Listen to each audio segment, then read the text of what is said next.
Oh, you don't listen to Anidorks, Chris? I'm up to date. I've listened to every episode. So. I lived it. I didn't. I lived it, bitch. In 1996, Scholastic began publishing Animorphs. Over the next 6 years, Katherine Applegate and her husband, Michael Grant, under the pseudonym K.A. Applegate, produced 54 main series books, several spin-offs, and inspired a TV series, graphic novels, and a cult following. We can't tell you where we live. We can't even tell you our last names. But we can tell you our thoughts and feelings on this series, book by book. I'm Miranda.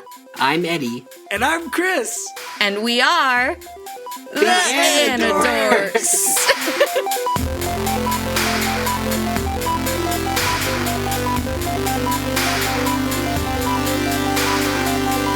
These may be kids' books, but we discuss dark themes and mature content. There may also be some explicit language. Listener discretion is advised.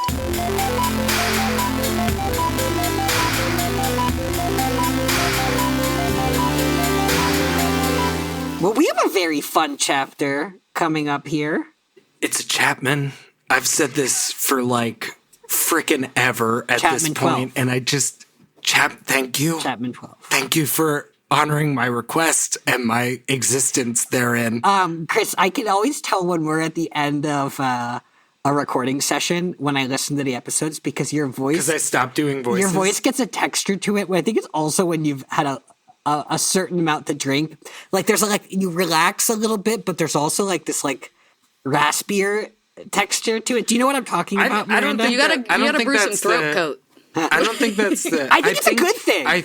It feels like I'm settled in. Like, your vocal fry comes out real vocal strong, fry, smoking cigarettes. Yeah, like, Bobby Booker, Jazz Through the Night. Jazz Through the Night. It's also really funny that the end of book 14, a very goofy book, which we're talking about how goofy it is, but we get into, like, I think one of our most thoughtful conversations about it, like, talking about how Animorphs contains both, like the really serious... Animorph contains multitudes. We also just do our most thematic analysis, I think, with book 14. Wow. So, I mean, Miranda, that's why I can't listen to it. I'll stop talking if I hear what I said. And then, Miranda, do you want to do the description? Sure, I can read the first description. All right. Game time. 3, 2, 1... Go. Chapter 12. The gang goes home. Marco has homework to do for Monday, a book report on the Fellowship of the Ring, but he hasn't even finished the book yet. He puts on some music, but all he can think about is how he ran away from the sharks before any of his friends. He wonders if the others believe he's a coward, and he can't stop thinking about seeing his mom again. Before he knew she was Visser 1, Marco at least was a part of a community of other kids who had lost a parent at a young age. But who understood what he was going through now that his mom was enslaved by an alien? Maybe Jake. Marco didn't even know how to talk to his best friend about how he feels. That's not who he is. Marco admits to fantasizing about locking his mom up somewhere secret for 3 days Eddy, to kill the year ridiculous in her fucking head. liberties. That is a little... I don't remember that wording. Yeah, this is absolutely ridiculous. Why? This is unhinged. Marco fantasizes about a scenario in which he can hold his mother for 3 days to get the yerk out of her head. Let's go with that. Yeah, maybe running away with her and his dad. But where would they go? What kind of life could they possibly lead? Marco's dad knocks on the door to ask Marco if he wants to come watch the game with him. Marco says he has too much homework. His dad says that Marco can always talk to him, and then Marco is disturbed to realize that he cannot trust his own father. Why might he be telling him that? Is his dad a controller and he's suspicious of Marco? Marco tells his dad that nothing is wrong, and his dad leaves. Marco reflects on his life now. He could trust his dad, end up dead. Save his mom, end up dead. He could get all of his friends killed. He could doom the human race. Marco gives up on end up dead. Marco gives up on doing any homework. Maybe he can't trust his dad, but he can at least go downstairs and watch TV with him tonight. He walks downstairs and his dad's just sitting in front of a turned-off TV. No! Turn on the TV! That hasn't come back again. I wish it had. He's listening to music in his bed. He's listening to Bob Marley. And I've pasted in the notes the images of Ikari Shinji laying in bed listening to music on his extremely high-tech, I think it's actually a tape player. It's a Walkman. Despite the fact that this is set in, like, 2015 and is supposed to be the future. Walkmans are super hip. I'm just saying. But look at him. He's lying there. He's got a book he hasn't read. And then he's got the headphones in. It's like, this is Marco. It's little Marco. We need to post his this. dad is trying to, his dad might be trying to get him killed, except he's not. And his mom is being turned into a different person, except she's not. It's very Ava coded. It's all there. And this was out. Ava was out, and it was in America. They could have known. They may have known. They might have. Is there any personality overlap, you think? No. There is no personality overlap between Shinji and Marco. Other details worth like grilling into here is like the book that he hasn't even started. I would like to say as far as I'm aware, he hasn't really even started the book he's supposed to write a book report on. And it's the Fellowship of the Rings, A 5-page report on the Fellowship of the Ring. It's such an odd choice. By the way, that's like writing. That's like a reduction I don't think grad students could do. Like, well, at that time, you're kind of just summarizing, I feel like. Yeah. So, well, I don't know, because your summary here, Ed, is roughly as long as the chapter itself. There's a lot in there. So he says he chose it, though. Yeah.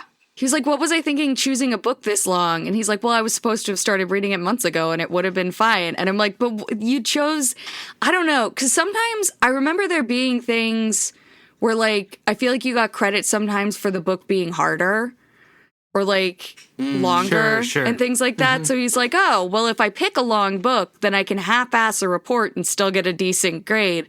But he did intend to read it. He was going to read it. He didn't. Poor guy. This chapter is so brutal. Yeah. It's like, we've had this chapter pretty consistently throughout recent books, especially in this second wave. I feel like they've gotten even more brutal and despairing. Where it's like we're revisiting the space of being alone and like being in between worlds and in this reflective space where you're still just a kid in the world, but also like battling the Yerk invasion. And this one in particular is just, it's really brutal. Like Marco's unique form of grief that he's experiencing. Like he talks about how at least when he thought his mom was dead, he has this community of people grieving, but there's no one who really understands his experience of having thought he lost his mom, but actually she's still alive, but actually she's not herself. Like there's no even real word for that kind of experience. Like he doesn't know anyone else he can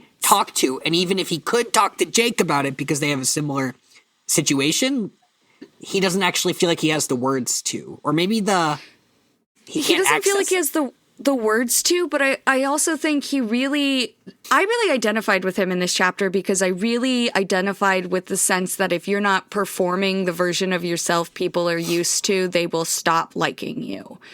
Like, people are around me because I'm funny and I make them feel good, or I'm nice to them or whatever. And if I stop doing that... I don't do any of those things. If I break down, if I, if I need help, then they're not going to want to hang out with me anymore because I'm going to become a burden and I'm going to become annoying and nobody's going to want to deal with me. And he doesn't explicitly say that. Later we get more of an idea that it's actually more of an insecurity thing, that he doesn't want to be seen in his vulnerability. But I still get the idea of feeling the need to perform the version of yourself you think is like the real you, or the you that people want. So he's like, I can't talk to Jake because Marco wouldn't say that to Jake. And I'm like, you are Marco, my dear sweet child. Like, you can make your own decisions. Like, it's very true. It's like, that is the one thing that when someone is struggling and in crisis and like doing their thing, you can't just pluck them and remind them of that because they like have to come do it on their own. But that is so the solution for Marco here. He's very stuck in his perception of his role. Yeah. And he's very role aware. Yeah, which he we've says, always known about. I mean, Marco. what am I supposed to do? I'm me, Marco, not some touchy-feely, share your feelings with the group kind of person. I don't share feelings. I make people laugh.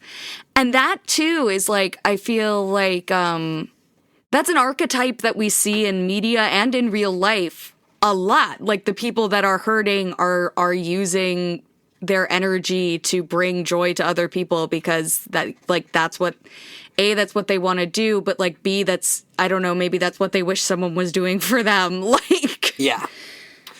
We treat the world how we'd like to be treated. Yeah. Often. But I think that Jake and Rachel also have this awareness of occupying a role and also feel trapped by their roles. I don't know that Yeah. we see that as much with Cassie, Axe, or Tobias. Yeah? I would Axe agree with is that. without enforcement Yeah, Axe is on a- his role, a right? weird Like he's one. away from home. Yeah. Yeah. So he's trying to live up to the standard Right. of being a boy soldier, but like But he's the expectations are also unclear for his role right now. Like, he's already broken major expectations, but he's decided he thinks they're wrong. So he's Yeah. sort of like rewriting his own and book. you're right, and he has the freedom to do so, which is, I think, speaks to Eddie's point. Like, Yeah. it's like, yeah. That And makes sense. Tobias felt very physically trapped for a long time, but now we're seeing. And I mean, he was emotionally trapped too, but like he had an actual physical limitation that was trapping him, which is different than a secret or.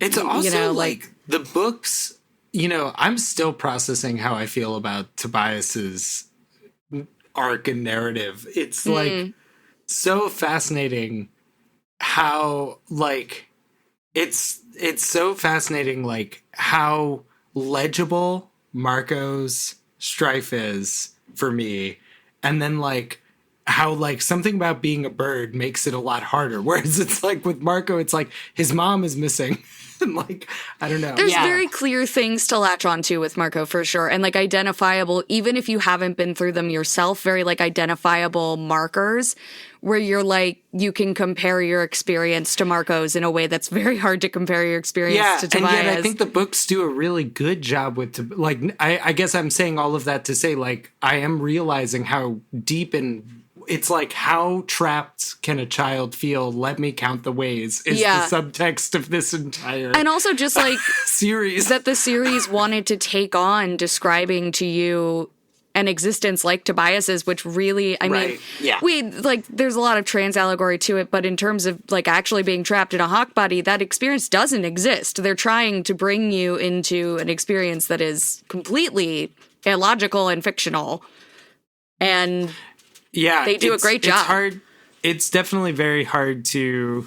It's such an amazing canvas. Yeah. On which to paint. I think that's the thing that's hitting me. Is like when we get to the Marco books, there's like such a direct authorial voice where like I feel like even down to the detail of having the Fellowship of the Rings in there, where it almost feels like a parent being like, this book's actually pretty cool though, and I'm gonna make the Yeah. kid in my book say it. Like this, like something about this book transcends that and feels like a very like this book feels comparatively dense.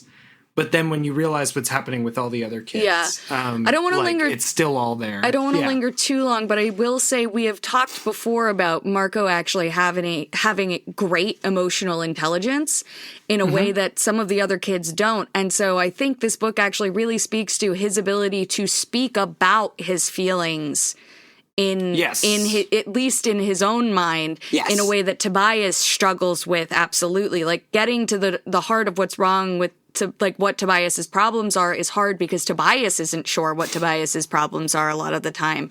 But I relate to Marco that. like can actually lay it out and then say, "But actually I'm fine. I'm kidding. I'm fine. It's fine." Yeah. I mean, I think it's the nature of this being in like a book format that like everyone, all of their interior experience is like this verbal monologue. But I feel like with Marco, like he's able to articulate it to himself and to us as a reader, or maybe with like the foresight of whenever the hindsight of whenever he's writing it, from. But he doesn't, it actually seems like it's not that just that he won't say these things out loud to another person. I think as he's experiencing it, he actually wouldn't know how to, if we take him at his word, he wouldn't know how to articulate this to Jake, right? Like it doesn't speak to his ability to convey it verbally, I guess, at the time. Yeah. Yeah.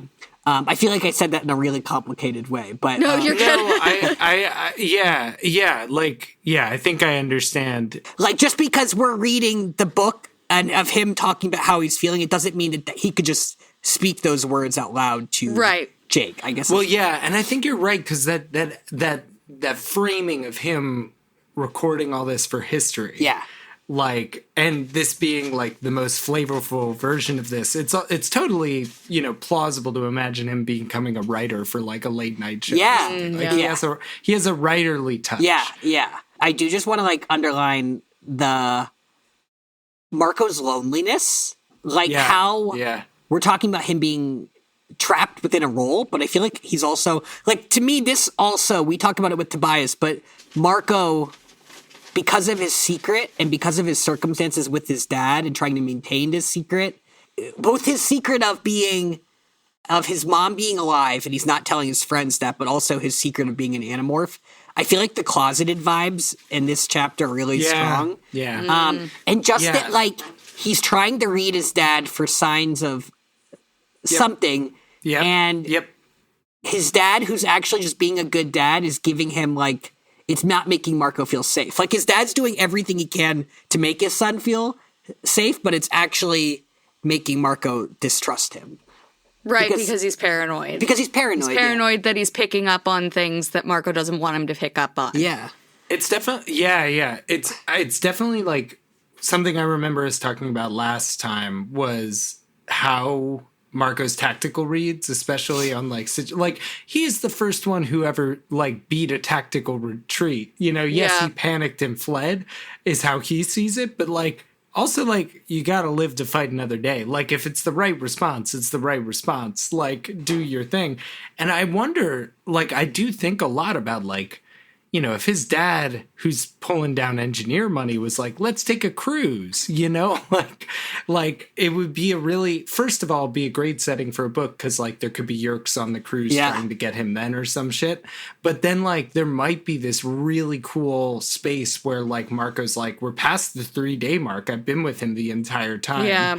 Like it's like can finally feel safe. Yeah. And that reveal would feel like interesting. The cruise would have a secret Yerk pool, though. That would be... Oh, of course. Oh, but here's the thing. It would have a secret Yerk pool, and in addition to that, the only way they could staff the Yerk people in such short notice is to put them all as performers on the boat. So they're like singing like Frank Sinatra covers while they're like in the Mr. lounge. 3 would be first to volunteer for that. Exactly, that's what I'm saying. And this is our sequel to the first musical that we write, which happens at a theater summer camp. Just like Sweet Life on Deck. They all get cruise jobs. Exactly. We're just recreating Zach and Cody's meteoric arc. All right. Chapter 13? Yep. All right, let's do it. Sunday morning, the Animorphs meet up at Cassie's barn to regroup. The gang discusses the sharks that they encountered at Royan Island. They weren't normal sharks. But then what were they? They aren't shark controllers, Zach says. There's no room in the brain for Yerk. Yes! Sorry. Marco suggests that maybe there's a kind of implant in the brain, which sounds plausible, but they don't have enough information. What's clear is that the sharks were guarding something. Marco says that there's enough reason for them to investigate further, though of course he has his own reasons that only Jake knows. His mom is down there in the underwater base. Yeah. Jake, down there in the underwater base of Royan Island. Yeah. Jake agrees with Marco that they need to go back. At the very least, the Animorphs need to deal with this Leeran issue. They cannot have psychic controllers running around. Cassie suggests that they morph hammerheads, and while Marco is enormously unsettled by the idea, that night the gang ends up breaking into a brand new attraction, Ocean World, to acquire the morphs. But how will they acquire the hammerhead shark morphs? The kids can't just swim up to the sharks. Rachel has an idea. They morph into dolphins, gang up on a shark, knocking the creature unconscious. Cassie's understandably uncomfortable with hurting an animal, but no one's really on her side. Even Tobias, who points out that sharks aren't evil, they're just predators, actually sees this as an excuse. Kill or be killed, he says, predator's law. Before they reach the shark tank, however, 2 armed guards stumble in on them. They see Axe, the Andalite. One guard is confused by what he sees, but the other cocks his gun knowing exactly what Axe is and said, That's one flippin' Andalite Yes, right an there. Andalite he right says. there. That would be such a better characterization for this guard rather than just this knockoff Mr. 3 that we get here. It really is. He's like a shark. He's like, nah, shark, haha. He's like trying to climb the corporate ladder. Marco is still feeling very guilty about running away from the sharks. He's continuing his Nigecha Dameda, arc here. He's like, I was the one who ran away, and like, he's like saying things, and then he's like, I don't want to be a baby, because he's like, why we shouldn't be sharks? Like, we shouldn't put our real soft human bodies close to sharks. That's a bad idea. Like, Yeah. Yeah, I love his fear of the sharks in this book, and that we get kind of like a full arc of it. Like, it's like, oh, of course we have to turn in. Like, I love that it's keeping track of this thing that got introduced in book 4, and it comes back, and Marco gets to level up and confront it. It's just such a fun. Which wasn't even Marco's book. It's even cooler Yeah. because it's like, yeah. Yeah. And yeah. he's very embarrassed. He's like, he can't come up with comebacks. He's like totally thrown off by this. Like, he cannot manage under these conditions. He's genuinely that anxious about the sharks. Yeah, yeah. I mean, I think this is the second time where Rachel calls him out, and he just kind of retreats and pretends that he's distracted by something else. Like he gets in his head about it, and just I don't know if we'll see how Marco's changed by this in future books. I don't know if it's that kind of thing, but it feels like a believable like transformation for his character within the book. I somehow keep forgetting in this book that the Leerans are even a thing. Like, they feel like they don't actually occupy that much space in the. Yeah, I actually have a note a couple chapters later where I felt the same thing. I was like, man, I really wish they had delivered on the Leeran promise. It's like a game-breakingly terrifying concept to have psychic morphs out there, but yeah. But we haven't really, we only got like a half look at a Leeran, and it doesn't look like they could just have him walking around anyway, so we don't have to be too worried. But we don't have to be worried about that. But we barely get anything about him, it feels like. Yeah. I know. I wanted to know about Leeran Chronicles. Yeah. You know? Yeah. Maybe there is one we don't know Another yet. time. Yeah, I mean, when we get into the fandom stuff, sure. Yeah. But other than that, this is just them, like, there's a big time jump where they discuss it, and then they go, and then they're Same there. chapter. Yeah. And then, like... This plan, hate this plan. Yeah. I usually hate the plans. I'm noticing a pattern with me and the kids' plans. Don't love this plan. I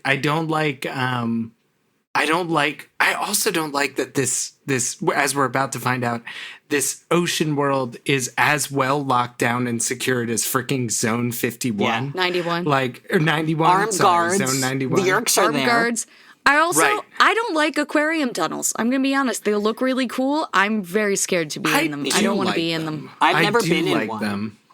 Yeah. Only in video games, I think. They're a much bigger thing in video games.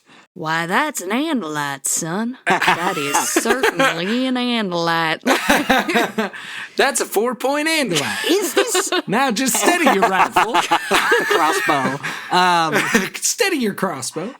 This is a mean plan, right? attacking the to beat up a shark? I mean, but they're all okay with it. It kind of gaslit me into being like, come on, Cassie's not that okay with it, but No. they're like, we have to get this morph. We don't have a lot of options, I unfortunately. do think, like, what is your move, right? Like, it's not like you can pet it. Marco finds another way, so you just By jump on top of the accident. shark. Well, let's Does he? let's Does he? explore. Yes. Let's see Marco find another way. Tell us about how Marco finds another way in chapter 14, Eddie. Okay. Chapter 14. Things go to shit quickly. The security guard controller has the kids at gunpoint. He threatens to shoot Axe the moment that he moves in the slightest. The other guard, who is not Yerk, starts asking questions.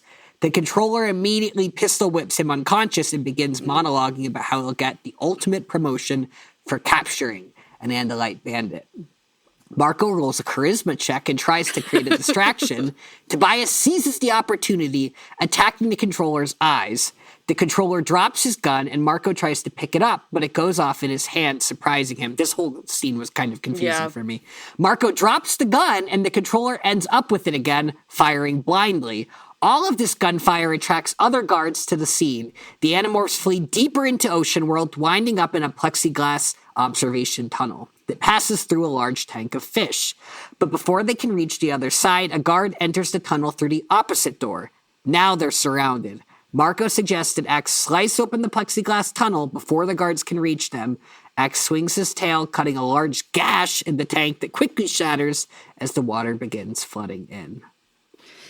I was so relieved because I was like, they saw the kids with them. They saw the Andalite. How are we going to get out of... Oh, we killed them. They're dead now. It's fine, actually. It does, He fell and it did does not really get up feel that again. way. Yeah. We drowned them all. In the news report, are they labeled missing? No, or they dead? find one. I think they Missing. only find one of them, and he tells the truth, but they say that he was crazy. Right, but so and the other one that he is was now drunk. gone under. Yeah. So the other one who Incredible. was Yerk, And we'll get- we're assuming yeah. either disappeared or probably dead. But here's the thing. If our first guy, first of all, the scene with him, like you said, the counterfeit Visser 3 thing, like, is so bullshit. Because he's, like, outgunned, right? He's there with his gun, pointing it at an Andalite. He's got the Andalite cornered. And then he wastes time being like, I'm going to capture the Andalite. And then the guard he's, like, with isn't Yerk. So he's like, I need you out of the picture. So he just knocks him out. You know, pistol whips him and knocks him out. And now he's 1-on-6 Yeah. or whatever. Yeah. Like, it's like, what is your freaking logic here, guy? Like, just chill out. A tiresome little Take a man. theater chill pill. You know? Like, if you hear yourself saying a tiresome man while like, Little man. you're like outmatched. Yes, little man. If you find yourself having the time to do that, you might be cocky. Yes. And outgunned. Can we read? Can we read his lines and then just Oh, sure, discuss who is this for? Because I think it might tell us something about the Yerks, about Visser 3. Because Visser this man, 3's Andalite bandit catching Shakespeare group. Yeah. Absolutely. Let's go. So we get yeah, a tiresome... Oh, one move, Andalite, and I shoot you. These human weapons may be primitive, but you'd be surprised how effective a lead slug can be. Mr. Bond. And then it, yeah. the other guard interrupts, he pistol whips him, and he goes, a tiresome little man. But we'll have one of our people in his brain before he wakes up. Not that it will matter to me. I am off this tiresome detail. For capturing one of the Andalite bandits, I'll already be talking Visser about his 3's fucking new aide. Unbelievable. And we all know how long Visser 3's aids last. Like, it's like, you know, he's just beheading them Oh, at yeah. every turn. Yeah. Like, That's it's actually just- exactly how Axe responds. Axe Yes. says, be careful what you wish for, Yerk. I've seen the fools who work closely with Visser 3. I've seen their heads go rolling across the ground when Visser 3 gets mad. who is he saying? Like, is it to Axe? We'll have one of our people in his brain before he wakes up, and why? It's just very Scooby Doo. I'll reveal my whole plan very- to you now that it's coming together. It's like, you know, you still have the court case where you can defend yourself. Yeah. Also, you know, last and- chapter, we forgot to bring up that Axe confirmed there was not room in a shark's head Yes. for a Yerk, and that Yes, validated which was me. an amazing spot. There's the size of the head seems to be important, Yeah. Miranda. You nailed it. All right, sorry. I just forgot about that last time. So I can't believe we forgot to, frankly, if I had understood how to use this timer, we'd have been fine. But I just figured it out. But anyway. Well, so then Marco does something at least as stupid as what this guard is doing, I think. Grabbing the gun. He's like, if you're going to Like be a little standing theater bitch, up. so am I. He's like, which way to the concession stand? It's not even this a is good a bit. distraction. It shouldn't work. It's not even a good... He's about to get shot, but then Tobias dives in. Maybe if I was working in the middle of the night, though, and somebody walked in and asked me a question, like, where's the popcorn stand? Like, I would, like, maybe just be like, I'm sorry, what? I can make you popcorn. That's fine. Like, I shouldn't be working, and you shouldn't be here, but I can make you Will you leave if I give you popcorn? Why also isn't Axe just in human morph? Because they're trying to acquire... They're trying to find a place to morph. Yeah, they didn't do a very good scout on how much... Like, how many guards there were going to be. Yeah, it's really bad. And there's too many guards. Frankly, the security on this ocean world thing, like, I really am starting to get the feeling if they're running into, like, guards at this magnitude, like, is this spot already blown up? Like, is it, like, already just, like, they're waiting for the Andalite bandits wherever there's biodiversity? Yeah, I mean, in the this city? is the captain of the guard, and he's Yurt. Right. So, like, yeah maybe. They have he to makes be, the schedule, so he just keeps hiring more guards. Exactly. Yeah, exactly. And he's just, like suddenly their whole they have like a military budget at SeaWorld. But like, if you think about it, you're dealing with this Andalite problem, which is a significant problem for their Earth invasion, right? Like Visser wonders about it. You're right about that. And what do the Andalite bandits keep doing? They keep showing up with Earth morphs, which are proving to be highly effective. So guarding Ocean World actually seems like it should be a great idea, and it should be for high-level Yerks, at least higher than a Principal Chapman, who's an assistant principal at a middle school. Right, and he seems to be perfectly content with his position. Right. Principal Chapman could run for vice Yerk. Like, Principal Chapman, has, like... I think he just understands that getting the youth vote is the most important. You know what I mean? Like... Chapman is Brat. We all... Yep. Uh-huh. But... The series loves child soldiers.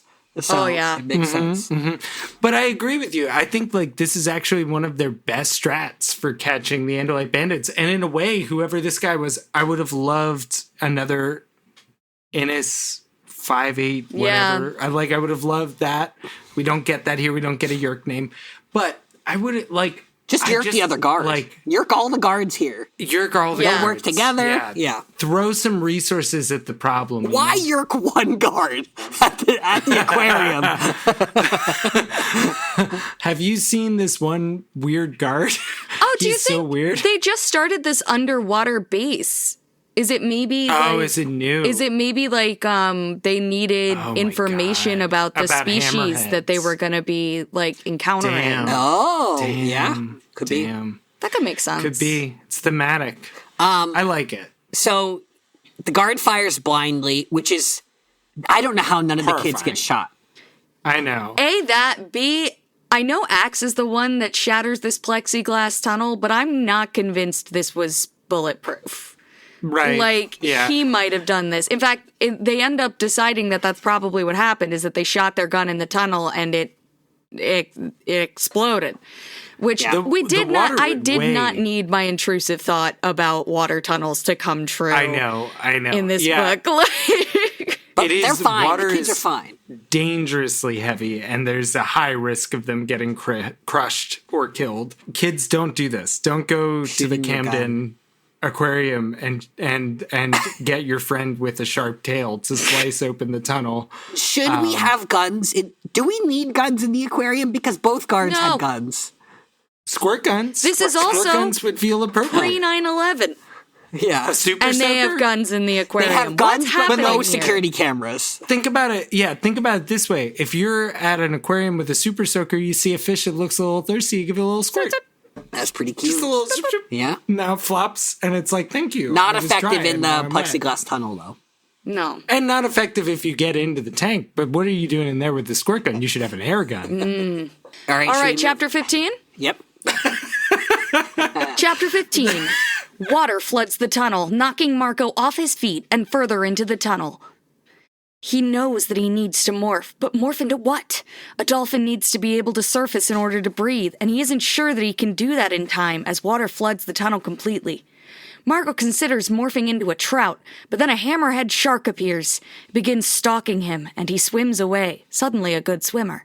He can't morph a trout now. The shark would quickly eat a fish. I don't know if I'd be interested in such a small fish. Marco looks for the hole that Axe made earlier, hoping to escape into the tank and reach the surface. He spots a hole in the tunnel, but it's the wrong hole.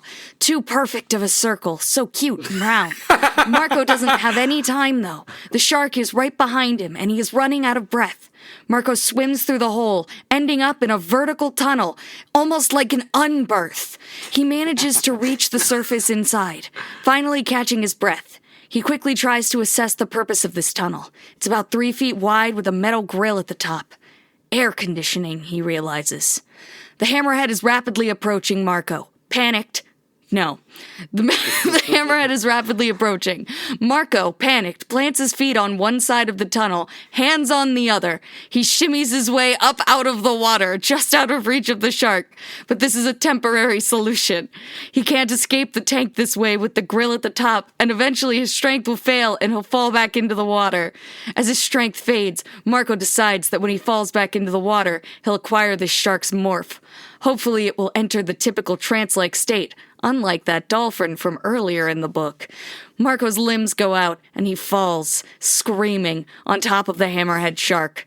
Before the shark can recover from the blow, and its confusion, Marco has successfully put it into a trance. He's acquired the morph. Marco hugs the limp shark, and they finally float out of the flooded tunnel, up into the tank. They break the surface, and the rest of the Animorphs are there, waiting. It's hammerhead time, Marco says. Yeah. Crazy chapter. This book is Eddy, insane. I feel like your imagery in this, like, I feel like you're giving some big lit theory, like Marco is queer vibes with some of your exact wording. Oh.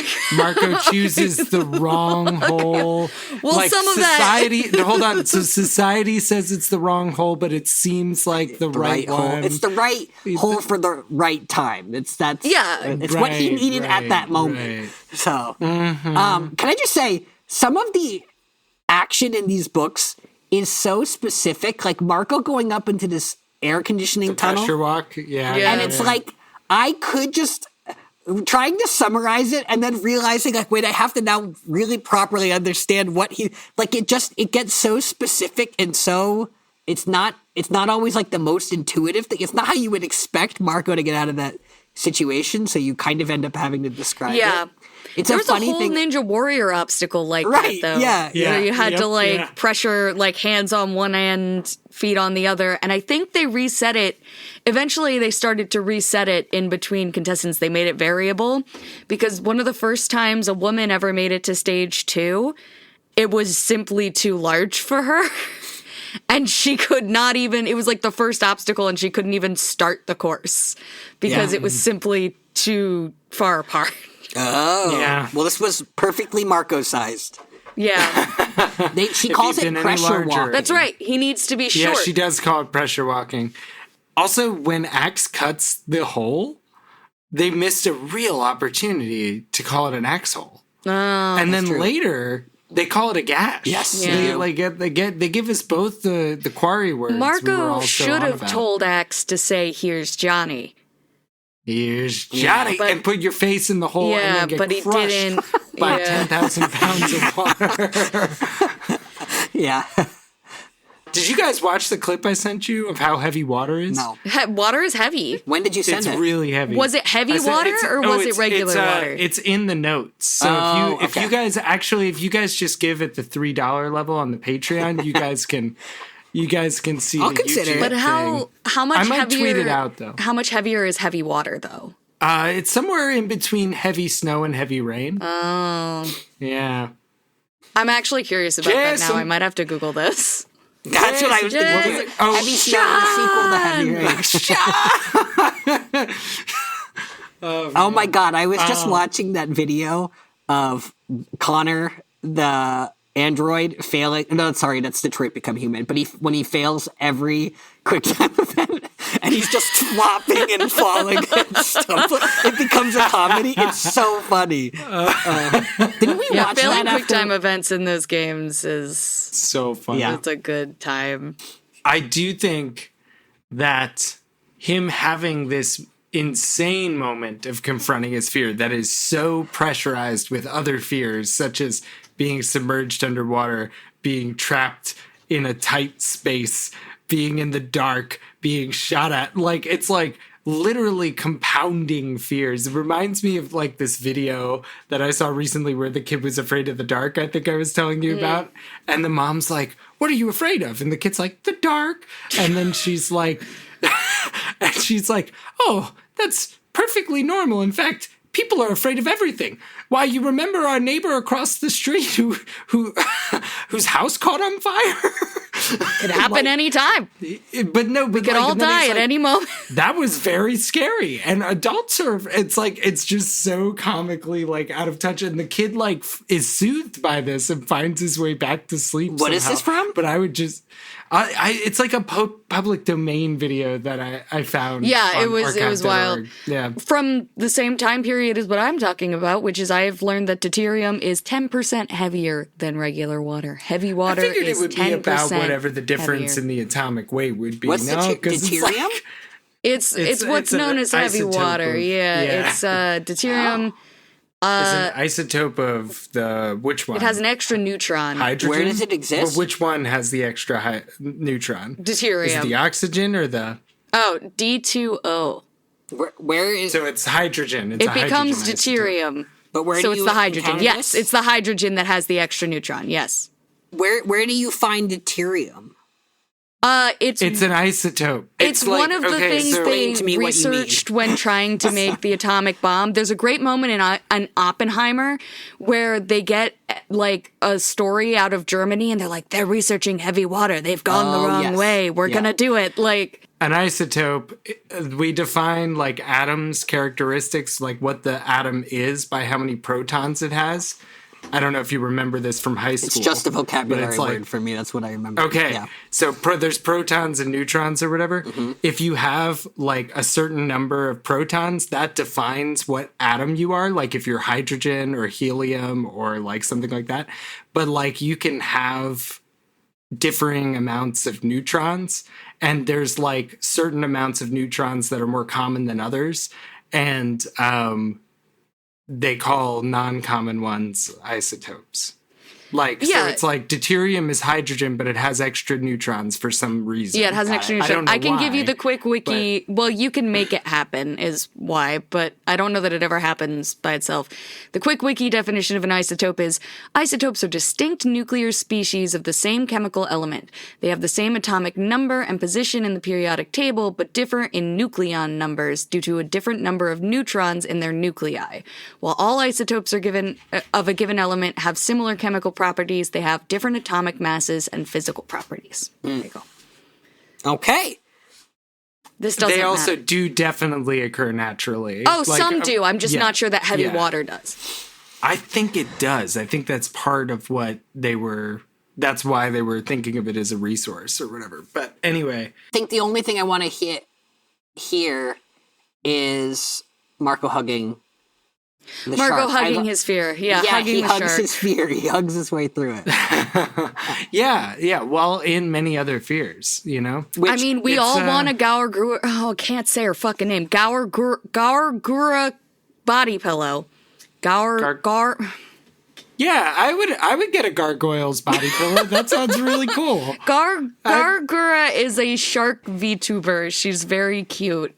She's just a girl in a little shark dress. Yeah, though. gargoyles are those cute little statues that Why hang out can't on I say churches. her Yeah. name? Wait, I think maybe Marco's storyline will, at the end of the series, will conclude like the Lord of the Rings, since he was reading Fellowship of the Ring in this book, and he'll hug it out when everyone comes into his bedroom, like Frodo at the end of the movies, and just comes in and hugs him and jumps on the bed with him. Yeah, but the Fellowship of the Ring is just the first I know, book. but I'm saying that we're at the start of the series right now, but at the end Sorry, gonna slowly you're read right. the You're series. right. You're right. Well, definitely.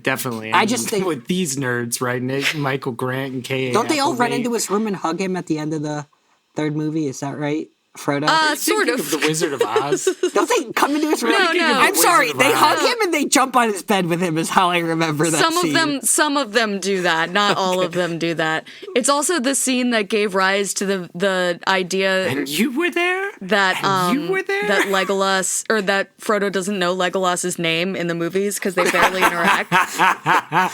Dude, he that's one of my favorite he mouths things. everybody's name as they come into the room, and then Legolas comes in and he just Legolas has this like amuses- look of like.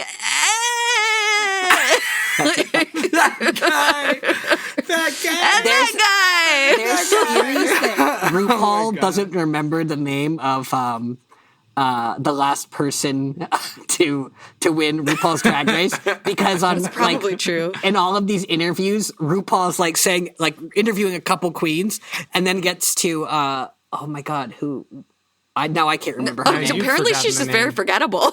No, she's not actually, but Because you can't even remember.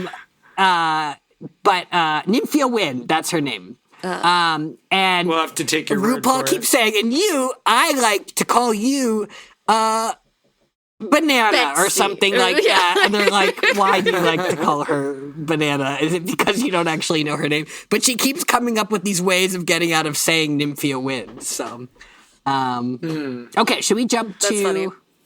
Chapter 16. Chapter 16, are we there? Yep. All right. He gets the hammerhead. Oh, they do all think he's dead. They do have a brief moment of Oh, being yeah, he excited was like that he away didn't from die. everybody Oh, else. and Yeah. also, did I That's already very say brief. this? Miranda, you made the same joke as Marco at the end of recording book 14. Oh yeah, One of your I joked that taglines the was- tagline was "It's hammer time." Yeah. So I'm really glad Nice. that they made the same. They should have considered naming the book that.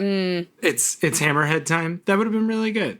It can't be It's Hammer time because then MC Hammer will come for your ass. Well, but he Like- used the Rick James bass line for the basis of his entire song, and he lost that lawsuit. So I think we can say it's hammer time. I'm still afraid of MC Hammer. I don't care what you say. a good Those point. pants are bright and shiny, and he moves so quick in them, and I don't know what to believe. Chris, do you want to do chapter 16? Sure. It's Monday morning. Marco and the others are back at school, unable to return to Royan Island's underwater facility until the weekend. Marco has overcome his fear of sharks now that he's hugged one, but now he can't stop thinking about the shark DNA he has acquired, dreaming about it. He wants to become like a shark, without emotion, without fear. By Thursday, he cannot resist and goes to the school's pool when no one is around to try out the shark morph. He begins the morph, but is interrupted by two bullies from the swim team. Well, one of them's from the swim team, Drake, and this ne'er-do-well Woo. They jump Weasel into the Woo, water. they call him. Weasel Woo? Whoa. Is that what he calls him? No, that's from That's Kagayan. the- really good it's what and they really called mean. Woo on Survivor. Oh, that's really mean. Okay, so where am I at here? But if Drake... Wait, shit. Nope, sorry. They jump into the water, Fear. telling Marco Yeah, to get out of the I'm pool. lost on the page. Yeah, keep reading. Only Marco cannot get out of the pool. Oh, I mean, He is half shark. Luckily, the part of him that is morphed is underwater, but if Drake and Woo just go beneath the surface, they'll see Sharko, very good, Ed.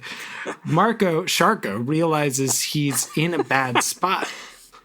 Weasel Woo, the bigger asshole of the two, kicks Marco square in the chest, mind you, knocking the wind out of him. Drake tries to de-escalate a bit, telling Marco to go home already to his dead mom, but Marco can't leave, and Woo just makes things worse. Oh, no, it's not Drake who says that. It's Woo who doubles down on making fun of his mom or whatever. Yeah. Yeah. And Woo makes things worse, saying sorry, you were about to tell me, I'm sorry. Saying that Marco doesn't even have a mom to go home to. You know, another good nickname for Woo, if he ever cried, would be Boo-hoo Woo. Boo-hoo Or Boo-Woo. Woo. But Boo-Woo, Ooh-Woo, Ooh-Woo? Keep reading. Yeah, all right. Marco's human brain tells him to flee, but the shark brain focuses on the pulsating arteries on either side of Woo's Adam's apple. How easy it would be to just bite. Adam's apple. I know. Yeah. Jake enters the scene. Why is it an Adam's apple if Eve's who got the apple? Did Adam choke on the apple Adam and that's how it got stuck there? Yeah. And that's why Eve got kicked out by herself with the snake? I only mentioned the Adam's roommates. apple because So the book Adam- specifically says the pulsating arteries and either. But so Adam must have died, and then Eve and the snake went forth and created babies, Christian babies, and that's why we're all half snake. Right. Okay, got it. Okay. Jake enters the scene. He tells Marco to let it go. He's not the one responsible for your mother, he says. Don't punish him for the sins of someone else. Wow, weirdly Christian. I guess that's why the Adam's apple was there. Yeah. Marco breathes. He's completely human again, and so he climbs out of the and because he's human, he climbs out of the pool. Joining Jake. Jake suggests skipping the mission, but Marco won't listen. He says Jake would have to kill him to keep him away from Royan Island, and so Jake begrudgingly accepts killing his best Marco in chapter 16 of the book. Speaking of Jake is chapter Adam. 16, yeah, there you go. Timer. Jake is Adam, Marco's Eve, and then Woo and Drake are Cain and Abel. Is that right? No, see, here's the thing, right? So Jake is Adam, but Cassie's Eve, which means that Marco is Lilith, the first wife who wanted to be on top, so she got kicked out and then made all the demon babies. Is that really what happened with Lilith? Wait, when Yes, that is really what happened with Lilith. Crazy. Wow. Where's Lilith's perspective on the Bible? Why isn't the Bible like Animorphs and we get... Are you kidding? Are we about to talk about Apocrypha? No, we're not getting into the Apocrypha now. So you're saying Lilith Let me tell you a little thing about the Council of Nicaea. Oh my gosh. Let me tell you about Ashes of Alexandria or whatever. Athasius was These his sounds name? like I can't Dark remember. Souls bosses. A guy who really loved Revelations so much that he is the only reason it is in modern canon. Nobody liked Revelations before the 4th century CE except the guy who wrote it. It was just bad fanfic. It was revenge fanfic against the Romans written in the 1st century CE, and it was not written by a biblical figure. I'm sorry, no, this just is like too these much. books. Just like these books were written in the 1st century CE. Well, no. Right now, in broken Greek. Right. And we translated Animorphs into Latin and then into English, then back into Latin. But Chris is the one who kept typing Royal Island instead of Royan Island, and I would be the worst fucking scribe ever. And I'm sorry. Actually, I don't It's not a think word Marco I even know. I started just the book. replace it with a word I know. Yeah, there's like so many things like that, I'm sure, in the Bible where biblical scholars are like, we think we know the name of this mountain and we think it's these 5 spellings. Yep, love it. Because Chris sat down, and it's all because of Chris. There weren't 5 scribes. It was all just Chris getting the same word wrong 5 times in a row. Interestingly enough, Chris wrote this all within the same 2-hour stretch. It's not even like it was different days. After having had a few too many meads. Poor Marco. Poor Marco. He gets a D- in this chapter. And he gets kicked in the chest and teased about his mother dying, which I think is... Yeah. Did people do this? This feels too mean. No, I didn't know this people is middle did school. this. I this think is high people school say too. people is said children. insane mean stuff. Yeah, like literally mind-boggling things to each other. Also, Marco, I didn't realize in the last chapter before when I was first taking my notes that Marco does swim, but like he's survival swimming in that, you know what I mean? But like he jumps into 8 feet. He couldn't swim in book 4. Did he know the Yeerks may try to exploit this weakness and take dedicated swim lessons just for this? I like this theory. I like this. It's like he's going on Survivor and he wanted to be prepared. Yeah. We also get like another really nice interpretive dream moment from Marco. It's not as descriptive as his Chapman hot tub lobster thing that happened back in, or did we make that up, or was that in book 5? that's real. That's canon? All right. You remember that, right? Tub Ed? lobster. Yes, I do. Yeah. I was going back to read the dream. Sorry. Oh, yeah. But it's a dream where he's like a shark and he's trying to protect someone. Miranda, do you have it up? Yeah. So Go ahead, twice a dream. So he's focusing about the fact that there's shark DNA in him and it's bothering him. But he's like, I got over my fear because I'm part shark now. And he's like, actually, I'm not over my fear. I want to be over my fear because sharks are like brave and they don't have emotions. I want to be like that. And then he says, twice I dreamed about it. Both times in the dream I was a shark, only I still had my own face. And both times someone was doing something terrible. I can't remember what. I just remember thinking, oh man, that's awful. But in my dream, I was a shark, and so whatever the terrible thing was, I was safe. I wish I could remember what the terrible thing was. I think maybe it was someone being killed. A woman's voice kept saying, help me, help me. I remember that much. But it was confusing because sometimes the voice would start yelling, help him, help him. I'm starting to wonder if he has repressed memories of his mom getting abducted or something. Could like, be. of his mom Could getting, be. like, something like that. Yeah, it's a very maternal voice that would like spin on that pivot. It starts with help me, and then it's her saying, like, okay, if we can't save me, like, please help him.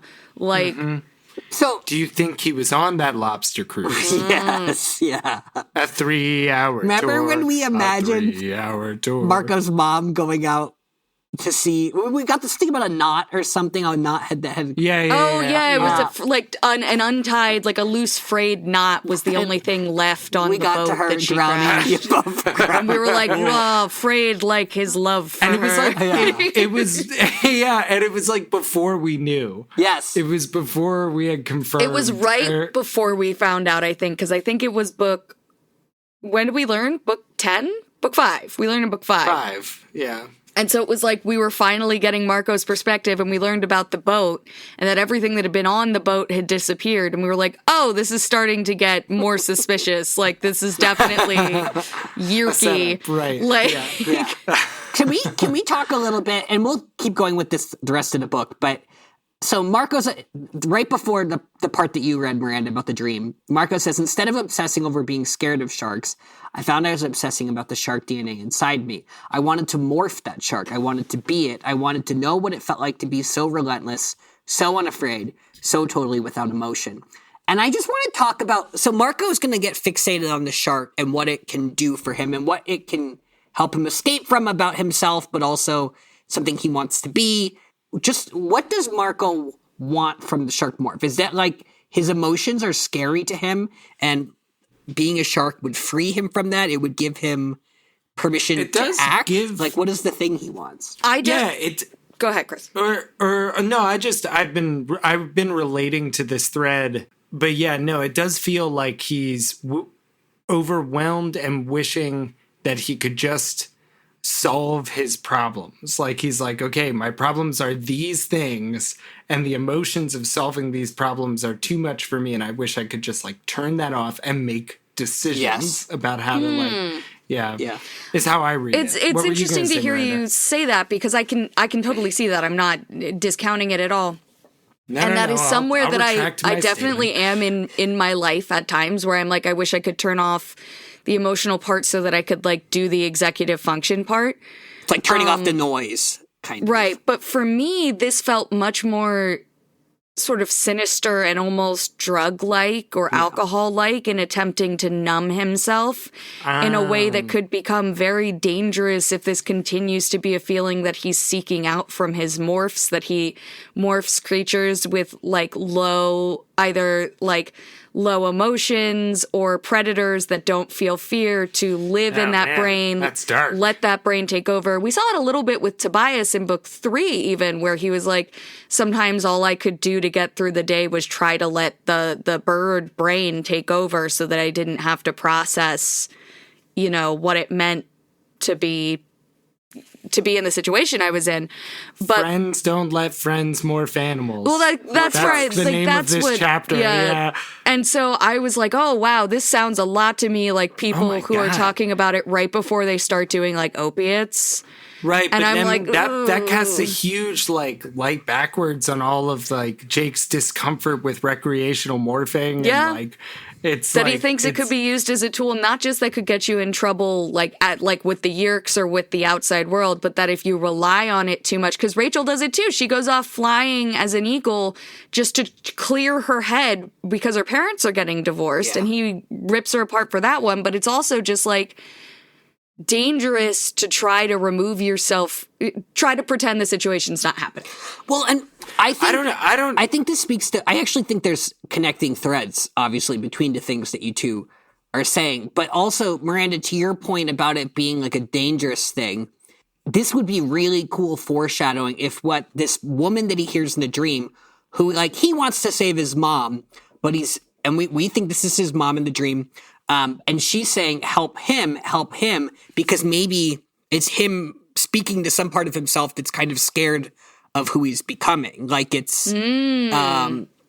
which is just interesting. Like it's like manifesting in the form of his mom in this dream, saying like help him, because the lengths My that Marco son's becoming an 80s guy.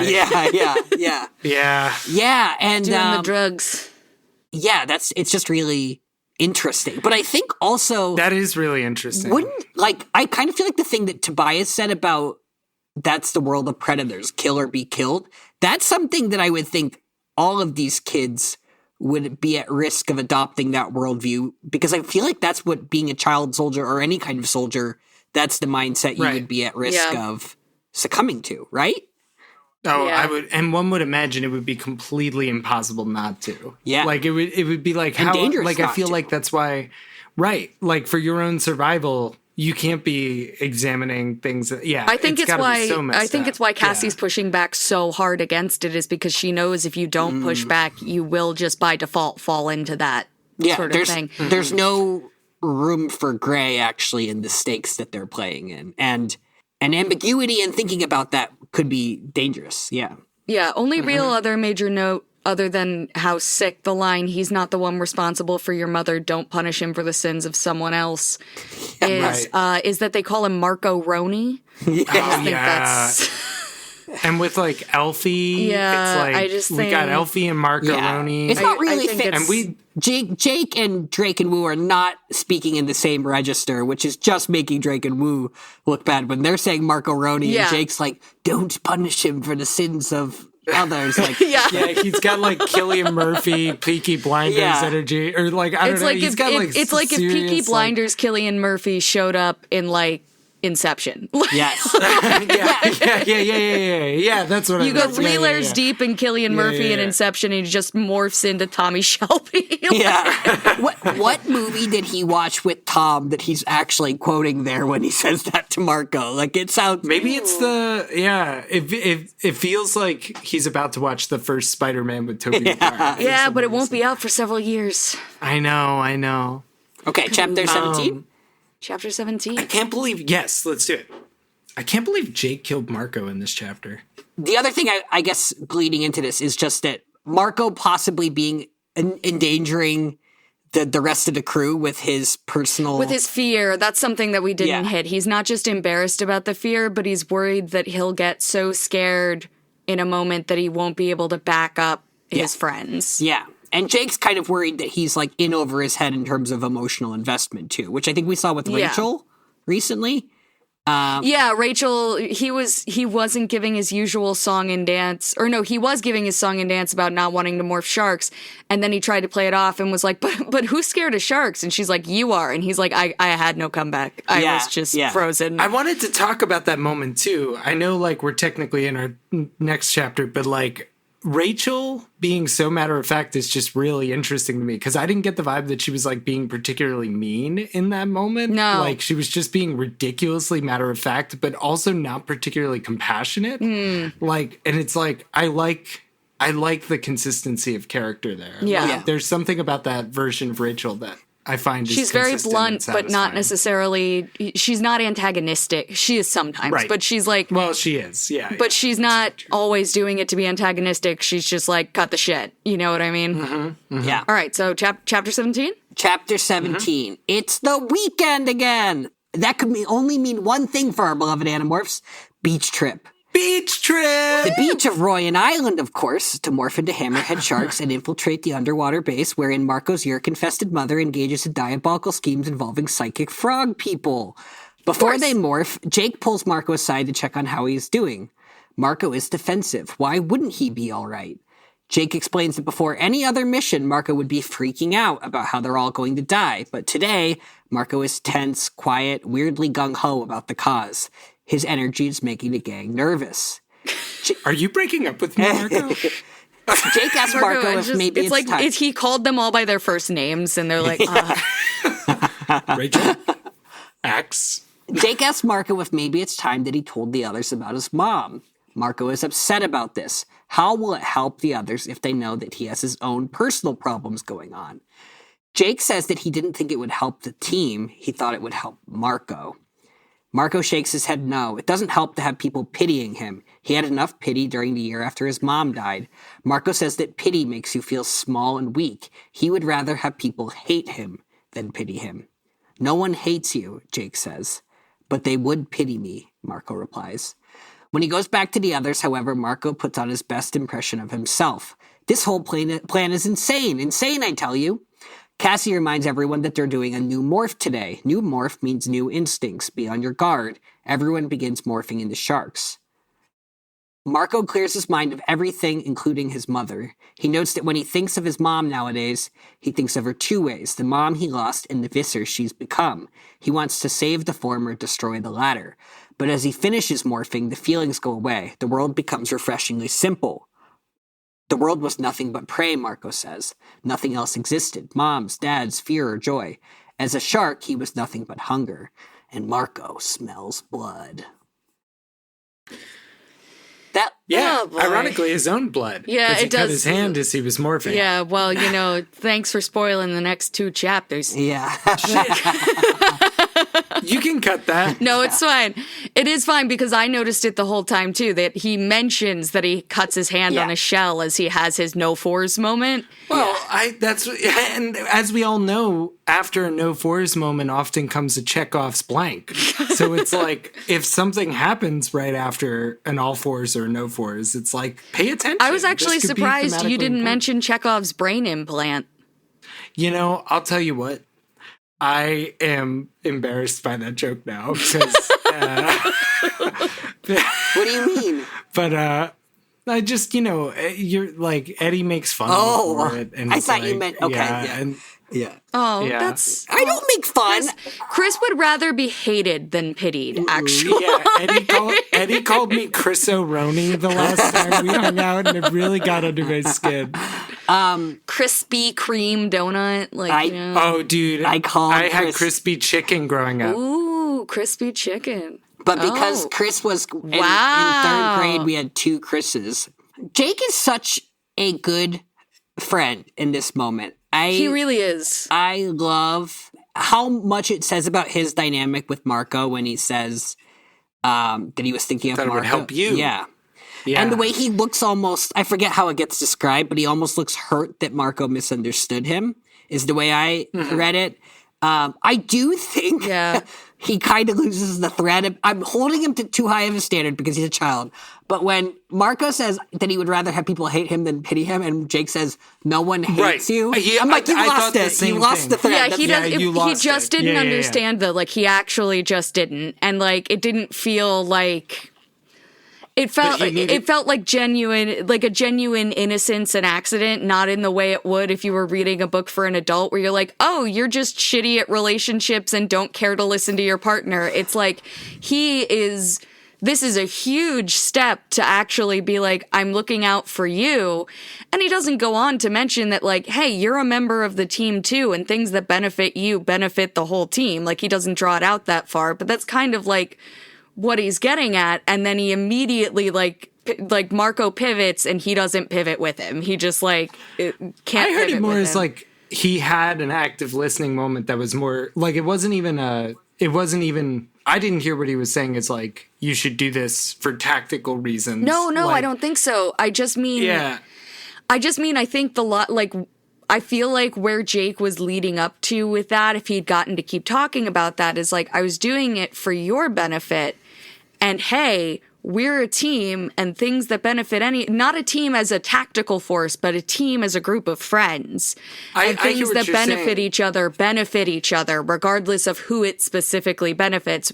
And someone hurting to try to benefit other people is not what we're trying to do here. I hear that, and I think like it's the thing is like that I hear is he like got distracted in the weeds of Marco's pain. Like he addressed the pain directly rather than like making space for the pain. Yeah, I hear that. Yeah. like, because it's like he's so if you argue the details by how exactly, the idea of Marco feeling like what he hears is that Marco thinks people hate him, and or that he could feel hated, and he's like, no one hates you. Like he's addressing that feeling that, and it's also like Marco just said, I don't care if I'm hated. I virtually don't care. Like in relation to the idea of being pitied. But I also hear in that Jake's acknowledgement that of this thread that Marco's been pointing out that he antagonizes them on purpose to make himself feel better. Yeah. And I almost feel like Jake's saying, we know you do that and nobody hates you for it. Yeah.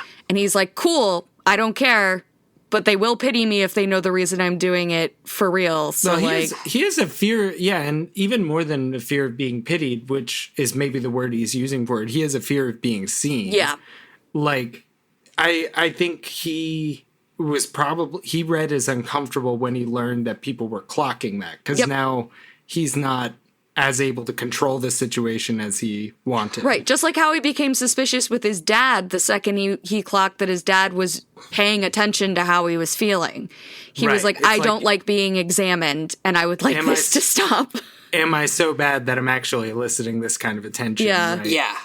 What is with Marco and pity, do we think? Like, what's going on with him? And like, because pity comes up again and again, and I will say I did not lose anyone super close to me at a young age, but I have known people who have. And for certain types of people, not everyone, but a lot of people, the constant I'm sorry's, the constant my condolences for it, and the fact that that's what they think about now when they look at you. And they're going, it feels like they're going, poor you. And like, even when they're not saying it, you feel like you hear them saying it. And even when adults aren't saying or trying to, it's like when people are being nice to you who weren't nice to you before, you're like, you're just doing this because puts you in a place of second guessing. You know what I mean? Yeah. And so nobody's motivations I don't know, are super clear, but also just like you become reduced to the worst thing that happened to you. Yeah. And so, like, you're not a whole person anymore. Yeah. Oh, and I also wonder if, and Miranda, I think you mentioned this in one of your notes, that, like, calling back to when Marco talks about his dad after his mom died, Marco had to step it up because someone had to keep it together. And I feel like Marco's role in the group is also that. He holds it together. He puts on this face to put everyone else at ease. He makes jokes. Yeah. And he plays a part. Everything's fine. Everything's he doesn't fine. like, Everything's fine. It sounds like, to me, like pitying makes him feel like people have to try to people feel like they have to take care of him. And it's very uncomfortable. Marco, it's not that he likes to take care of people, but in a way, the role he plays, he does. Like, he holds it together so that other people don't have to. And when you, at least me, like when I thought back to book 10 and him talking about Eric King, one of the things he said moved him about Eric King was that Eric seemed genuinely sad his mom was dead, not just sad for Marco, which was like a different thing than other people were expressing. But B, he engaged with Marco not just in a I'm engaging with you because your mom's dead in that sad kind of way. He didn't just try to make small talk. He like engaged and talked to Marco as Marco in a way that I guess to Marco then felt very genuine and didn't feel like that pitying. I will say, like, I find your input useful and like that's helpful contextual information. I also find this thread like I find Marco a little crazed and a little not inconsistent, but like I am not taking his words too strongly. Like if he was like pity is the thing that I'm worried about, that's one thing, but like the way he's attached to pity as an idea also feels kind of arbitrary. Like it feels like the thing he's latched onto. And then earlier in the book when he's saying like he says something to the effect of like, my experience was more relatable when my mother was dead and not missing. Yeah. And I'm like, okay, but like, that's like, also like, your mom being missing and then fighting against you in the big intergalactic war, like that's so unfathomable an experience that like I don't know if he's even able to I have no idea with him. And so I'm just like the thing I trying to listen through it. Yeah, the thing I latched onto more than pity, because I also had trouble with pity for some reason. That's not a word I feel like I engage with much. Like I don't think about pity that much. I don't really fear people pitying me, and I don't think of myself pitying someone else very often. Like it's not a word that shows up in my vocabulary a lot. But when Marco said that pity makes him feel small and weak, I was like, okay, I can listen to that. Like I think what Marco's saying is when his mom died and how everyone treated it made him feel small and weak. And that makes a lot more sense too, because the shark makes him feel powerful and clear-minded. Like he's not, I feel like the shark is kind of a version of him that's free of grief and can act on the things that he wants. So, and to me also, it's a version that can't imagine a world where it would be the object of pity. Like nothing could happen to it that would put it in that position. Yes. Ironically, I do kind of pity sharks. A little bit. Because I'm like, it sounds like a lot of work. Yeah. Well, and also you were really worried about the Animorphs going and beating them up to get a morph. That's true. There's that too. Yeah. We all just beat up one shark. Yeah. Hey, when you're out there in the world, punch a shark. Just punch it. We do see a little echo of the taxon hunger in here. With the sharks, absolutely. Sharks, And the idea that we're humanizing the sharks. Maybe one day. Maybe one the day Wiggly taxons Boys will be accepted. I know the Wiggly Boys will be well loved. Yeah, they try to say that sharks are the Hork-Bajir of Earth. They're the perfect warriors. But yeah, they're also kind of the taxons, but maybe we just don't think of taxons the right way. Right. So, 3 little things. When they have the heart-to-heart conversation, Marco describes the tree they're standing next to as like a scraggly, twisted tree. Yeah. Oh. And I'm like, what an odd moment to describe a tree. I don't know. It's like the Charlie Brown tree. It needs love, like Marco. It just needs a little support. Yes, I agree with that. But it's also, could it have been Visser 3 and Tree spying in on the whole situation? A giant stick bug. It's actually just hit. A giant stick bug. Yes, I really want Visser 3 and the giant stick bug morph. They just think like I'm a tree. back and forth. Snap him. I'm a perfect He's tree. like somehow talking, like not just mind speaking, broadcasting. He's like, they think I'm a tree. He learned some more from mouth and on then whatever he is. I don't like that. Oh, yeah. Well, you remember the stick bug from A Bug's Life. I'm just imagining that. Then get a Xena the Warrior Princess reference. Yep. Just happy that that's back. It's been a while. So that's all great. Gucci. And then we get a long conversation about how sharks are made of teeth Covered and in triangles. Yep. Yeah, They love this covered in triangle. teeth. Pretty fucking cool. They don't have scales so much as they have tiny, they're called denticles. Yeah. And it's all just the same material as teeth. And when they go to the dentist, they got a guy with the scratchy little hook going over every. You've killed me! I like it. Oh my god, please go for me then. I'm Do you just want to take kidding. my brain to the It dentist? just doesn't. I hate the straw. The I don't mind suction that. straw. Mr. Thirsty. Yeah, I don't like that. Or Mrs. Thirsty. You say, "Here comes Mr. Thirsty" when you're a dentist, Chris. When you're a dentist, No one has morph. ever said that to me. No, when you're new dentist morph. When I was a kid, it was introduced to me as Mr. Really? Thirsty. Oh. I don't like that. I don't trust your dentist. No one, I don't like it either, my child actually. dentist did not do that.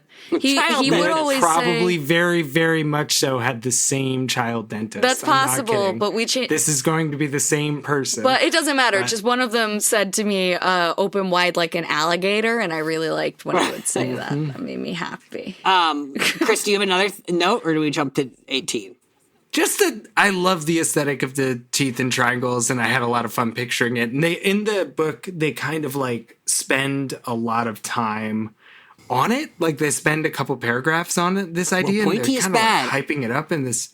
Yeah, pointy is bad, but it's also like they're speaking to the efficiency and like the like, I don't know, triangles are the smallest amount of walls for area or whatever. And like, I don't know, it just like, they were really vibing on this triangle. They were. I was into it. Aesthetically, I was like, this is very vaporwave. I think they were on this very entire book. Shark and bisexual lighting. Yeah. What was that? I just think they were on this entire book. I think they did yeah, in a I think groove. so too. They were just like, yeah, they've been in a groove.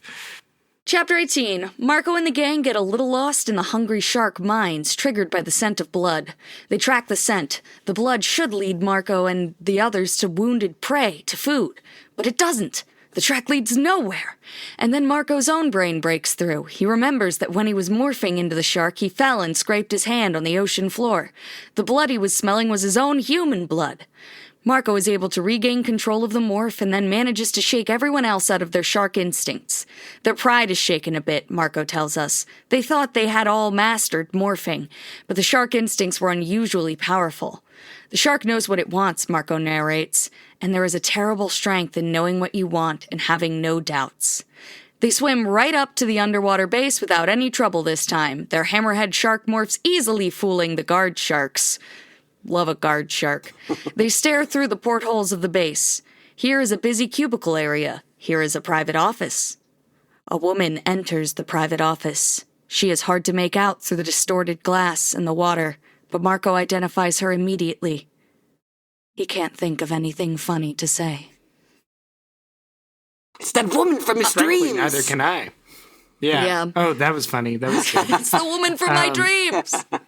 I do love chasing, like, that they were all chasing his blood. It gives big, like, you pull up to your house and something looks weird, so you make your partner go out and look in the window, and then, but it's snowy outside, and so when they say it's all clear, you come and you're like, but there's footprints by the window! Look, there's footprints all around the house! Yeah. And it's like, yeah, those are my footprints. That's like one of the first Winnie the Pooh stories. They're like walking around a tree in the snow, Piglet and Pooh, and then they like come around and they see their own footprints and they're like, we couldn't have made those. There's too many of them. So then they start like theorizing about this creature, the heffalump. Yeah. And they're like chasing a heffalump, but every time they go around the tree, the heffalump has more and more legs.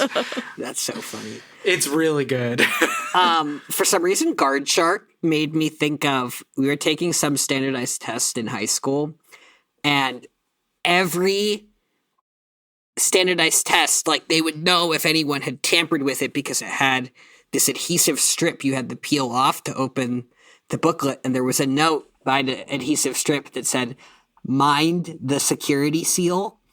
And I remember drawing security seals, like seals wearing security outfits.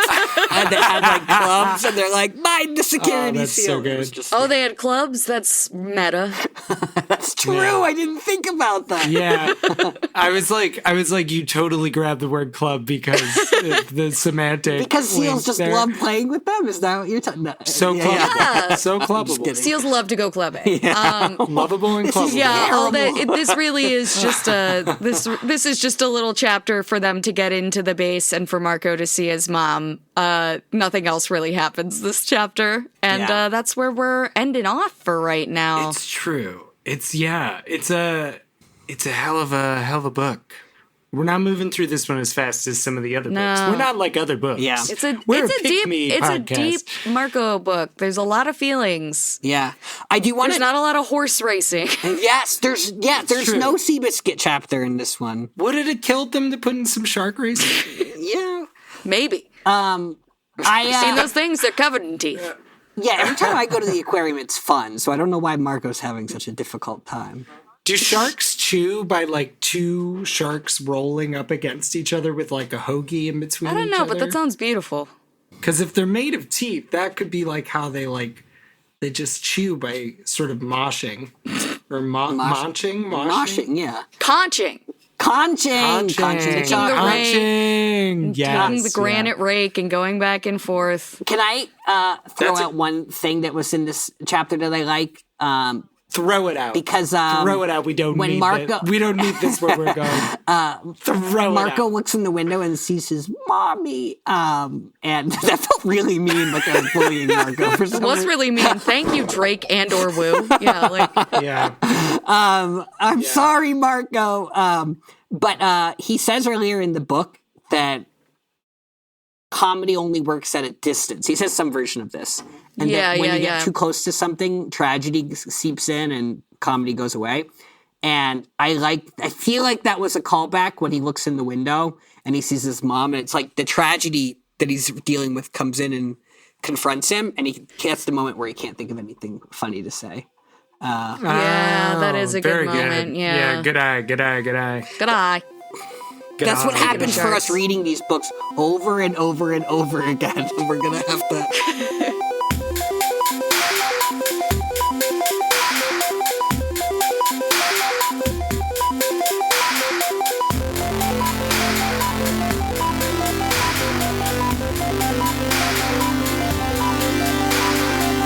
Thanks for listening to Anidorks. We'll be back soon with lots more to say. Until the Andalites return, or at least until next time. See you soon!